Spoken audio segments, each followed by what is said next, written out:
नमस्कार. आज आपण करणार आहे तर गवारची सुकी भाजी आणि ते फक्त तेलावरती परतून करणार आहे तर पाण्याचा एकही थेंब न वापरता भाजी झटकीपट तयार होती आणि चवीला एकदम भन्नाट अशी लागते पाणी न वापरल्यामुळं.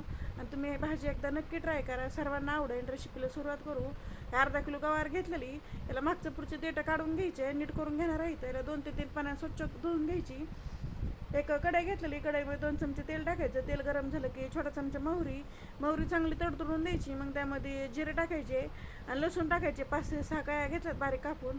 10 ते 12 कढीपत्त्याचे पानं टाकून घ्यायचे आणि 2 मिडियम साईजचे कांदे टाकलेले आहेत.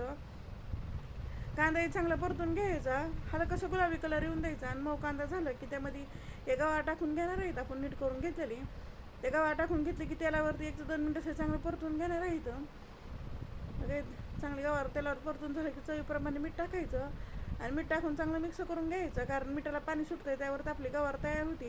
बारीक गॅस करायचा आणि त्यावरती झाकण ठेवायचं आणि झाकण ठेवलं की मध्ये 1 ते 2 मिनिटांनंतर आपल्याला उघडून असं हलवून घ्यायचं, म्हणजे वरची गवार खाली येते, खालची गवार वर जाते, चांगली वापरली जाते गवार.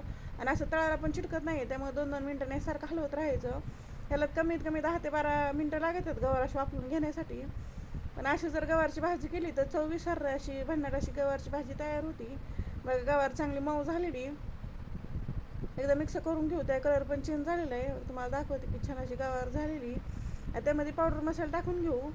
काळा तिखट टाकलेलं 1 चमचा लाल तिखट आणि हळद टाकायची छोटा अर्धा चमचा आणि मिक्स करून घ्यायचं. एवढंच मसाले टाकायचे, बाकीचे कोणतेही मसाले टाकायचे नाही. तर हे सगळं काळा तिखट नसेल तर गोडा मसाला किंवा कांदा लसूण मसाला टाकला तरी चालते.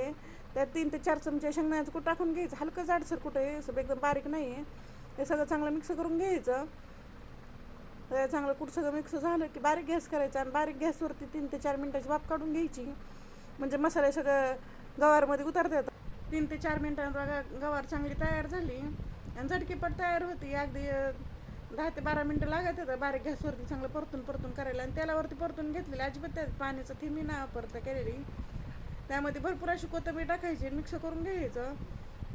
मसालेदार गव्हाची भाजी तयार झाली. तोंडी लावण्यासाठी किंवा चपाती भाकरीसोबत किंवा डब्यात देण्यासाठी उत्तम पर्याय आहे. आणि पाणी न वापरल्यामुळं चवीला एकदम भन्नाट अशी होती. हे माझी रेसिपी कशी वाटली कमेंटमध्ये नक्की सांगा. लाईक करा, शेअर करा आणि चॅनल जुने सबस्क्राईब करा, बेल आयकॉन दाबायला विसरू नका.